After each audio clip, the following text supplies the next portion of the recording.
একটা মেয়ে তার স্বামীর বাড়ি যাওয়ার আগে তার বাবাকে একটা প্রশ্ন করলো।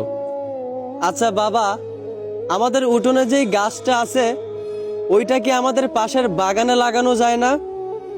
এই প্রশ্নের উত্তরে তার বাবা বলল, এই গাছটা 4 বছর পুরনো একটা গাছ।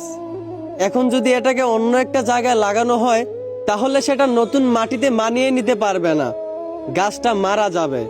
এই কথা শুনে মেয়েটা কাঁদতে কাঁদতে বলল, আচ্ছা বাবা, একটা 4 বছর পুরনো গাছ যদি তার জন্মস্থান ছেড়ে অন্য জায়গায় নিজেকে মানিয়ে নিতে না পারে, নতুন জায়গায় গিয়ে নিজেকে বাঁচাতে না পারে, তাহলে আমি তো তোমার ঘরে 22 বছর পুরনো একটা মেয়ে।